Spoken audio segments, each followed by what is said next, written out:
Plus de 3600 espèces de plantes poussent en Nouvelle-Calédonie. 3600, c'est énorme quand on parle de plantes, sachant que 76% de ces espèces-là ne sont présentes qu'en Nouvelle-Calédonie. C'est presque 1% de la biodiversité végétale totale mondiale qui ne pousse qu'en Nouvelle-Calédonie, sachant que la superficie de ce territoire représente environ 1/100 des terres hébergées globales sur Terre. Certaines de ces espèces endémiques sont particulièrement connues par le grand public. On va voir aujourd'hui les 10 plus célèbres en se basant sur le sondage que j'évoquais précédemment. Vous me direz en commentaire les espèces que vous connaissiez déjà. Dans ce sondage donc, il y avait la question « Nommez quelques plantes endémiques calédoniennes, les premières qui vous viennent à l'esprit ». C'était une question facultative et environ 85% des personnes qui ont répondu au sondage y ont répondu. Merci à elles. Avant de présenter les réponses, un rapide rappel de ce que c'est qu'une espèce endémique. Il s'agit d'une espèce qu'on ne trouve naturellement qu'à un endroit précis du monde.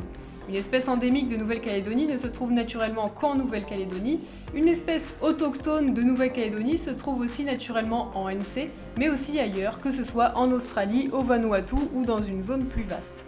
Les espèces endémiques ont ceci de particulier qu'elles engagent notre responsabilité en tant que petite communauté de même pas 300 000 personnes. Et c'est donc important de savoir quelles sont les plantes endémiques, même si les autochtones méritent aussi notre attention, évidemment. À cette question, il y a eu pas mal de bonnes réponses, et aussi des mauvaises, mais on en parlera dans une prochaine vidéo. Voici donc les 10 plantes les plus emblématiques, celles qui ont été mentionnées le plus de fois. Commençons par la moins connue. Numéro 10, le genre Acropogon a été cité 15 fois. Et c'est en effet un genre exclusivement calédonien. Acropogon bullatus est cité 2 fois sous son nom vernaculaire Drupi, qui fait référence à ses feuilles pendantes. Numéro 9. Des plantes carnivores comme Nepenthes vieillardii ont été citées 15 fois, parfois avec le nom vernaculaire gourde du mineur. Numéro 8. Les orchidées de manière générale ont été nommées 19 fois, mais sans précision sur l'espèce, ce qui ne permet pas de savoir si les personnes pensaient vraiment à des orchidées endémiques. Dommage. Numéro 7. Le genre Pittosporum a été cité 26 fois, avec plusieurs espèces spécifiquement nommées, comme Pittosporum thanianum, brevispinum ou encore Cherrieri. Numéro 6. Le Chambéronia a été cité 28 fois. C'est un genre de palmiers endémique de Nouvelle-Calédonie et plusieurs fois l'espèce Macrocarpa a été citée. La nouvelle feuille rouge de cette espèce a été mentionnée plusieurs fois et semble avoir un certain succès. Numéro 5. Les fougères arborescentes ont été mentionnées 32 fois, aussi désignées sous le nom de grandes fougères. Mais attention, toutes les fougères arborescentes qu'on peut voir ici ne sont pas endémiques. Il y en a même une qui provient d'Australie et qui s'est révélée envahissante, à savoir Cyathea cooperi. Numéro 4. Amborella a été citée 33 fois, ce qui est un bel hommage à cette espèce, qui est la plus ancienne plante à fleurs qui existe encore aujourd'hui.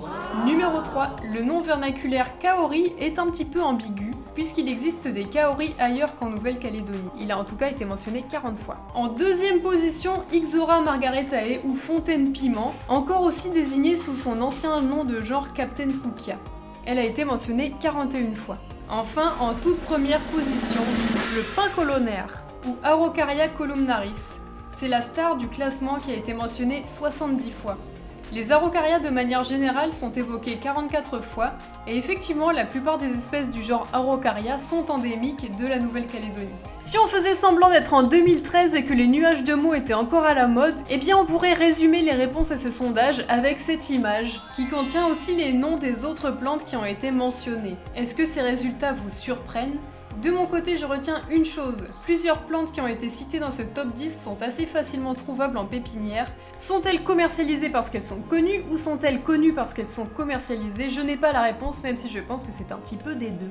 La prochaine fois, on fera aussi un top 10, mais en parlant des mauvaises réponses, c'est-à-dire des plantes qui ont été considérées comme endémiques alors qu'elles ne le sont pas. A bientôt. Et oui, j'ai oublié de dire, cette vidéo n'a pas été sponsorisée par Dorothée Chéneau. Je lui fais de la publicité gratuite et non sollicitée parce qu'elle le vaut bien. Derrière moi, vous pouvez voir des toiles de Dorothée Chéneau. Dorothée Chéneau fait des peintures, elle fait des objets d'art, elle fait des fresques, elle fait tout un tas de choses. Et si je dis autant de fois le nom de Dorothée Chéneau, eh bien c'est pour que peut-être vous vous souveniez de son nom Dorothée Chéneau et que vous alliez voir sa page Facebook Dorothée Chéneau artiste dès aujourd'hui. Vous ne pourrez pas acheter ces toiles parce que c'est moi-même qui en ai fait l'acquisition, mais il y en a plein d'autres. À bientôt!